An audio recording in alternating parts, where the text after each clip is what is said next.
Le lait de la mort. Marguerite Yourcenar.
La longue file beige et grise des touristes s'étirait dans la grande rue de Raguse. Les bonnets sous-tachés, les opulentes vestes brodées se balançant au vent sur le seuil des boutiques, allumaient l'œil des voyageurs en quête de cadeaux à bon marché ou de travestis pour les bals costumés du bord. Il faisait chaud comme il ne fait chaud qu'en enfer. Les montagnes pelées de l'Herzégovine maintenaient Raguse sous des feux de miroirs ardents. Philip Mild passa à l'intérieur d'une brasserie allemande où quelques grosses mouches bourdonnaient dans une demi-obscurité étouffante. La terrasse du restaurant donnait paradoxalement sur l'Adriatique, reparut là, en pleine ville, à l'endroit où on l'eut le moins attendu, sans que cette subite échappée bleue servît à autre chose qu'à ajouter une couleur de plus au bariolage de la place du marché.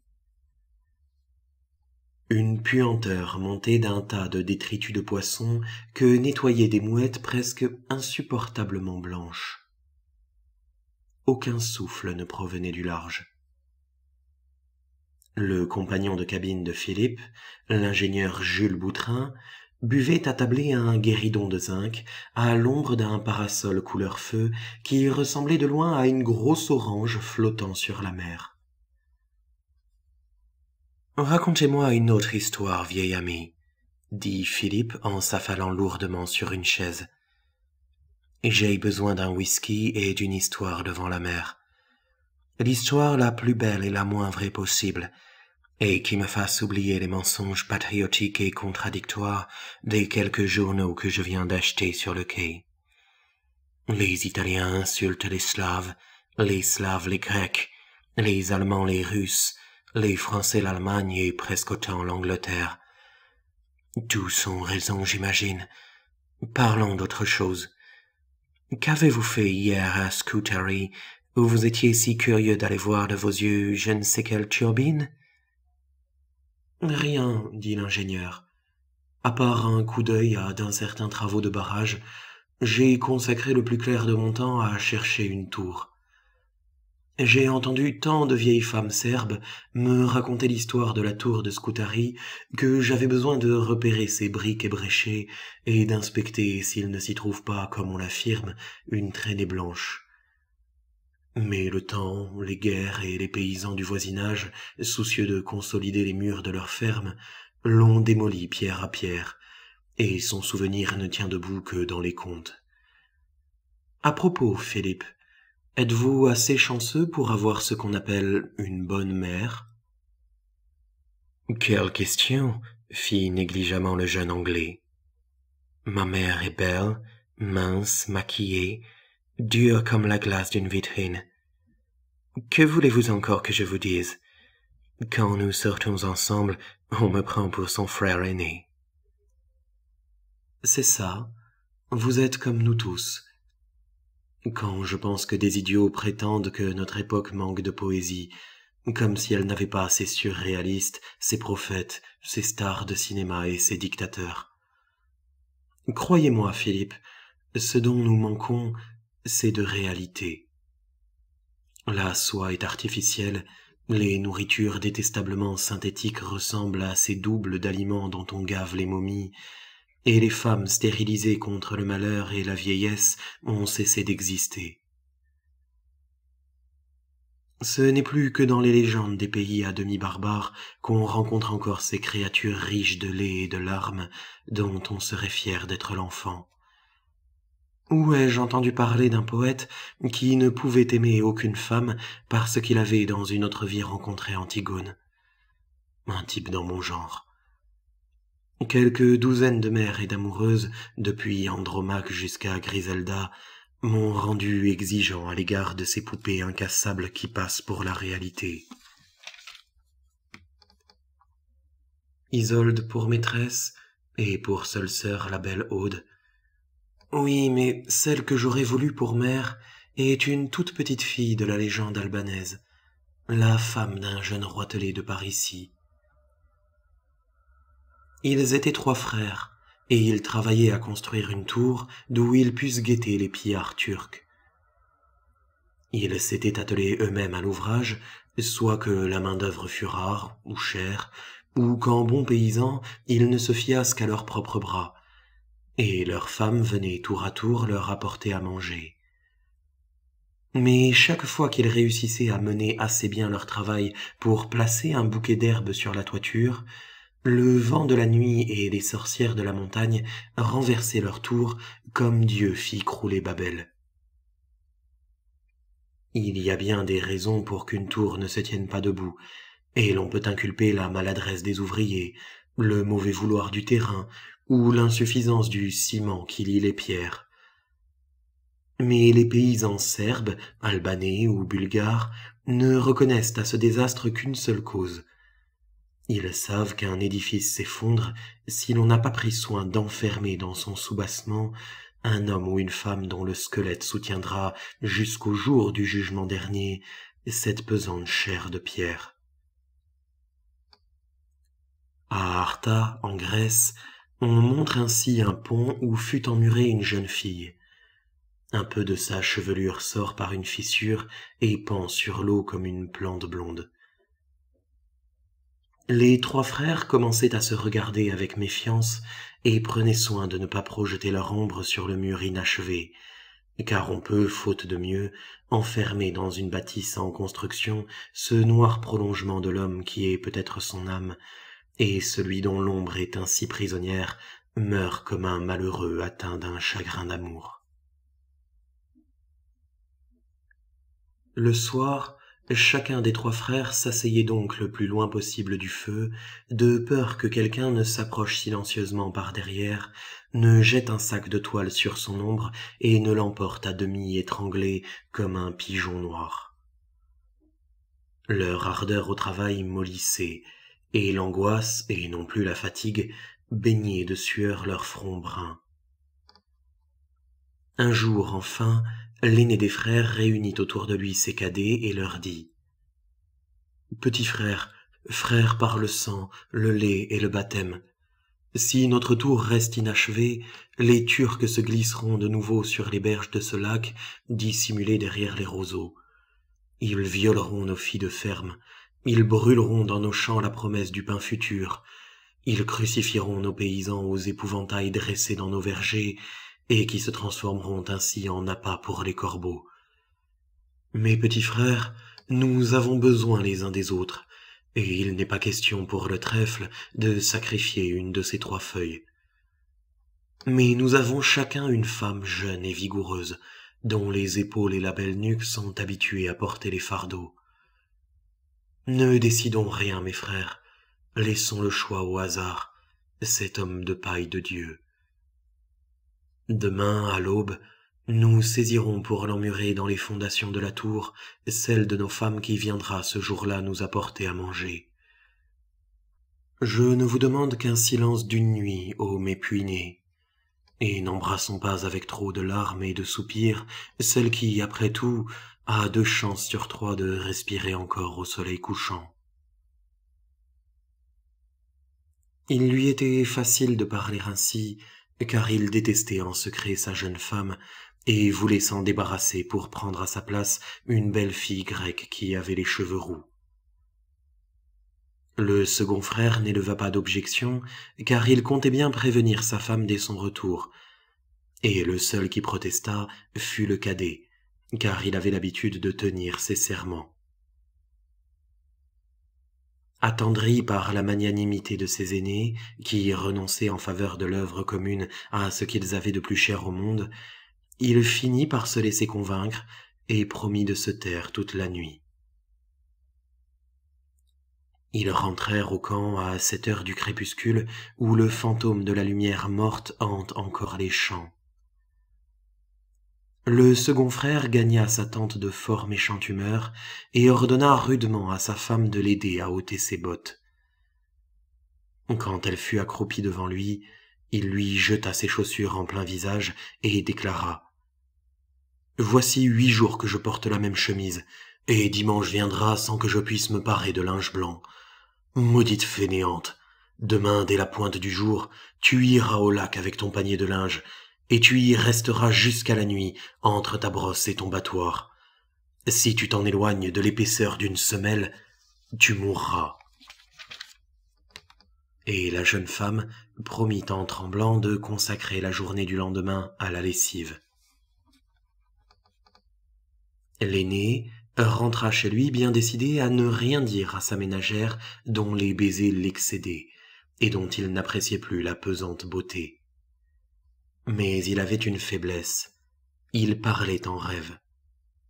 L'opulente matrone albanaise ne dormit pas cette nuit-là, car elle se demandait en quoi elle avait pu déplaire à son seigneur.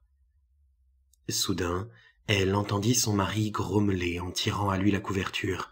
« Cher cœur, cher petit cœur de moi-même, tu seras bientôt veuf. Comme on sera tranquille, séparé de la noiraude par les bonnes briques de la tour. » Mais le cadet rentra dans sa tente, pâle et résigné, comme un homme qui a rencontré sur la route la mort elle-même, sa faux sur l'épaule, s'en allant faire sa moisson. Il embrassa son enfant dans son berceau d'osier, il prit tendrement sa jeune femme dans ses bras, et toute la nuit elle l'entendit pleurer contre son cœur. Mais la discrète jeune femme ne lui demanda pas la cause de ce grand chagrin, car elle ne voulait pas l'obliger à des confidences, et elle n'avait pas besoin de savoir quelles étaient ses peines pour essayer de les consoler. Le lendemain, les 3 frères prirent leurs pioches et leurs marteaux et partirent dans la direction de la tour. La femme du second frère prépara son panier de linge et alla s'agenouiller devant la femme du frère aîné. « Sœur, dit-elle, chère sœur, c'est mon jour d'apporter à manger aux hommes, mais mon mari m'a ordonné, sous peine de mort, de laver ses chemises de toile blanche, et ma corbeille en est toute pleine. » « Sœur, chère sœur, dit la femme du frère aîné, j'irai de grand cœur porter à manger à nos hommes, mais un démon s'est glissé cette nuit à l'intérieur d'une de mes dents. Ouf, ouf, ouf, je ne suis plus bonne qu'à crier de douleur. » Et elle frappa dans ses mains sans cérémonie pour appeler la femme du cadet. « Femme de notre frère cadet, dit-elle, chère petite femme du Puy-né, va-t'en à notre place porter à manger à nos hommes, car la route est longue, nos pieds sont là, et nous sommes moins jeunes et moins légères que toi. Va, chère petite, et nous remplirons ton panier de bonnes choses pour que nos hommes t'accueillent avec un sourire, messagère qui leur ôtera leur faim. » Et le panier fut rempli de poissons du lac confits dans le miel et les raisins de Corinthe, de riz enveloppé dans des feuilles de vigne, de fromage de brebis et de gâteaux aux amandes salées.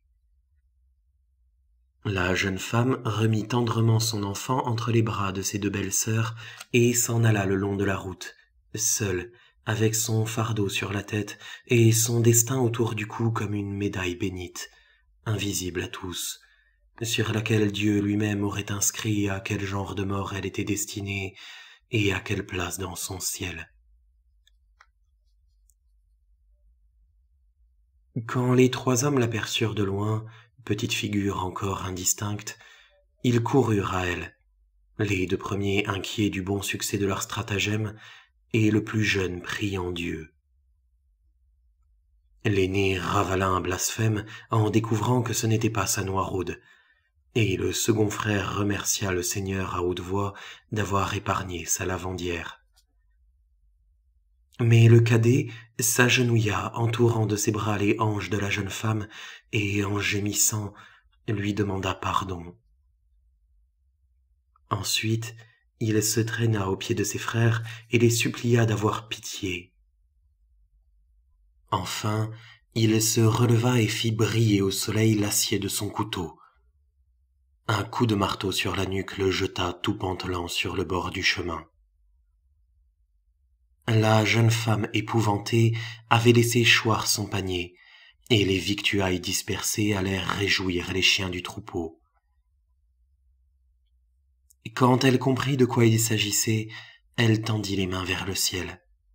« Frère à qui je n'ai jamais manqué, frère, par l'anneau de noces et la bénédiction du prêtre, ne me faites pas mourir, mais prévenez plutôt mon père qui est chef du clan dans la montagne, et il vous procurera 1000 servantes que vous pourrez sacrifier. Ne me tuez pas, j'aime tant la vie. Ne mettez pas entre mon bien-aimé et moi l'épaisseur de la pierre. » Mais brusquement elle se tut, car elle s'aperçut que son jeune mari étendu sur le bord de la route ne remuait pas les paupières, et que ses cheveux noirs étaient salis de cervelle et de sang. Alors, elle se laissa sans cri et sans larmes conduire par les 2 frères jusqu'à la niche creusée dans la muraille ronde de la tour. Puisqu'elle allait mourir elle-même, elle pouvait s'épargner de pleurer. Mais au moment où l'on posait la première brique devant ses pieds chaussés de sandales rouges, elle se souvint de son enfant qui avait l'habitude de mordiller ses souliers comme un jeune chien folâtre. Des larmes chaudes roulèrent le long de ses joues et vinrent se mêler au ciment que la truelle égalisait sur la pierre. « Hélas, mes petits pieds, dit-elle, vous ne me porterez plus jusqu'au sommet de la colline afin de présenter plus tôt mon corps au regard de mon bien-aimé. Vous ne connaîtrez plus la fraîcheur de l'eau courante. Seuls les anges vous laveront le matin de la résurrection. » L'assemblage de briques et de pierres s'éleva jusqu'à ses genoux couverts d'un jupon doré. Toute droite au fond de sa niche, elle avait l'air d'une Marie debout derrière son autel. « Adieu, mes chers genoux, dit la jeune femme. Vous ne bercerez plus mon enfant. Assise sous le bel arbre du verger qui donne à la fois l'aliment et l'ombrage, je ne vous remplirai plus de fruits bons à manger. » Le mur s'éleva un peu plus haut, et la jeune femme continua. « Adieu, mes chères petites mains, qui pendaient le long de mon corps, mains qui ne cuiraient plus le repas, mains qui ne tordraient plus la laine, mains qui ne vous nourraient plus autour du bien-aimé. Adieu, mes hanches, et toi, mon ventre, qui ne connaîtrais plus l'enfantement ni l'amour. Petits enfants que j'aurais pu mettre au monde, petit frère que je n'ai pas eu le temps de donner à mon fils unique, vous me tiendrez compagnie dans cette prison qui me sert de tombe et où je resterai debout, sans sommeil, jusqu'au jour du jugement dernier. » Le mur de pierre atteignait déjà la poitrine. Alors, un frisson parcourut le haut du corps de la jeune femme, et ses yeux suppliants eurent un regard équivalent au geste de 2 mains tendues. « Beau-frère, dit-elle, par égard non pour moi, mais pour votre frère mort, songez à mon enfant et ne le laissez pas mourir de faim. Ne murez pas ma poitrine, mes frères, mais que mes 2 seins restent accessibles sous ma chemise brodée, et que tous les jours on m'apporte mon enfant à l'aube, à midi et au crépuscule. Tant qu'il me restera quelques gouttes de vie, elles descendront jusqu'au bout de mes 2 seins pour nourrir l'enfant que j'ai mis au monde, et le jour où je n'aurai plus de lait, il boira mon âme. Consentez, méchants frères, et si vous faites ainsi, mon cher mari et moi ne vous adresserons pas de reproches le jour où nous vous rencontrerons chez Dieu. » Les frères intimidés consentirent à satisfaire ce dernier vœu et ménagèrent un intervalle de 2 briques à la hauteur des seins. Alors la jeune femme murmura: « Frère chéri, placez vos briques devant ma bouche, car les baisers des morts font peur aux vivants, mais laissez une fente devant mes yeux, afin que je puisse voir si mon lait profite à mon enfant. » Ils firent comme elle avait dit, et une fente horizontale fut ménagée à la hauteur des yeux. Au crépuscule, à l'heure où sa mère avait coutume de l'allaiter, on apporta l'enfant le long de la route poussiéreuse bordée d'arbustes bas broutés par les chèvres, et la suppliciée salua l'arrivée du nourrisson par des cris de joie et des bénédictions adressées aux 2 frères. Des flots de lait coulèrent de ses seins durs et tièdes, et quand l'enfant, fait de la même substance que son cœur, se fut endormi contre sa poitrine, elle chanta d'une voix qu'amortissait l'épaisseur du mur de briques. Dès que son nourrisson se fut détaché du sein, elle ordonna qu'on le ramenât au campement pour dormir. Mais toute la nuit, la tendre mélopée s'éleva sous les étoiles, et cette berceuse chantée à distance suffisait à l'empêcher de pleurer. Le lendemain, elle ne chantait plus, et ce fut d'une voix faible qu'elle demanda comment Vania avait passé la nuit. Le jour qui suivit, elle se tut, mais elle respirait encore, car ses seins habités par son haleine montaient et redescendaient imperceptiblement dans leur cage. Quelques jours plus tard, son souffle alla rejoindre sa voix, mais ses seins immobiles n'avaient rien perdu de leur douce abondance de source, et l'enfant endormi au creux de sa poitrine entendait encore son cœur. Puis ce cœur, si bien accordé à la vie, espaça ses battements. Ses yeux languissants s'éteignirent comme le reflet des étoiles dans une citerne sans eau, et l'on ne vit plus à travers la fente que 2 prunelles vitreuses qui ne regardaient plus le ciel. Ces prunelles, à leur tour, se liquéfièrent et laissèrent place à 2 orbites creuses au fond desquelles on apercevait la mort. Mais la jeune poitrine demeurait intacte et pendant 2 ans, à l'aurore, à midi et au crépuscule, le jaillissement miraculeux continua jusqu'à ce que l'enfant sevré se détournât de lui-même du sein. Alors seulement la gorge épuisée s'effrita, et il n'y eut plus sur le rebord de briques qu'une pincée de cendre blanche.